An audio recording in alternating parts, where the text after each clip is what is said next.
झेंडूबाम झेंडूबाम रामदास कदम झालाय जाम झेंडूबाम। रामदास कदम, तुम्ही मातोश्रीच्या पटांगणामध्ये बाकडावरती 8 दिवस झोपून होता, पण तुम्ही हे नाही सांगितलं की 8 दिवस मातोश्रीच्या पटांगणात झोपून तुम्ही सगळं मातोश्रीचं पटांगण झाडून काढत होता आणि त्याच्यामध्ये ही झेंडूबाम हुडकत होता तुम्ही। झेंडूबाम झेंडूबाम। रामदास कदम, अहो खाल्लेल्या मिठाला जरा जागा।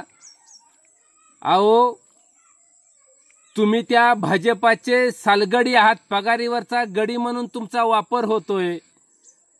तुम्ही ज्या उद्धव साहेबांनी बाळासाहेबांनी तुमच्याच बायकोनी सांगितलंय की आम्ही स्टूवरती स्वयंपाक करत होते, एवढी आमची गरीब परिस्थिती होती। मग रामदास कदम, तुम्ही काय घाम गाळा नाही पाठीखोऱ्या घेऊन हो? तुम्ही एवढी 1000 करोडची प्रॉपर्टी कुठून कमवली? तुम्ही उद्धव साहेबांच्या बाळासाहेबांच्या जीवावरती आज 1000 करोड रुपये कमवले आणि त्या बाळासाहेबावर, त्या उद्धव साहेबावर अपशब्द बोलताय। काय लाज लज्जा तुम्हाला शिल्लक नाही का राहिली? तुमच्या जेबीला काय हाडबीड आहे का नाही? अहो किती खालच्या दर्जाचं राजकारण कराल तुम्ही।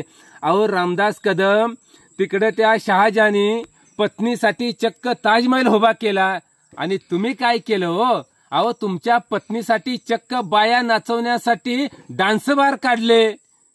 अहो हीच तुम्हाला झोंबलं का? म्हणून तुम्हाला खालनं वरून बुडाला आग लागली का? म्हणून तुम्ही उद्धव साहेबांवर एकेरी भाषेत बोलताय। अहो पण ज्या उद्धव साहेबांनी, तुम्ही त्या उद्धव साहेबाच्या नावावरती एवढे मोठे झालात, अहो त्यांचे तुकडे खाऊन तर एवढे मोठे झालात, त्यांचे पाय धरून पाय चाटून तुम्ही एवढे मोठे झालात।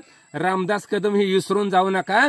तुम्ही जर नीतिमत्तेशी गद्दारी करत असाल, तुम्ही जर खालच्या पातळीचं राजकारण करत असाल, तुम्ही 50 खोक्यावर विकून तुम्ही जर या राज्याशी, या राज्यातल्या जनतेची जर गद्दार वागत असाल, तर तुम्हाला महाराष्ट्रातली जनताच काय सोडा, पण तुमचे नातू देखील, तुमच्या पोराची पोरं देखील तुम्हाला माफ करणार नाही। ती एक वेळ आल्यानंतर हेच तुमच्या पोराची पोरं तुम्हाला धक्के मारून घरातून बाहेर काढल्याशिवाय राहणार नाहीत, कारण तुमचा पापाचा घडा आता भरलेला आहे।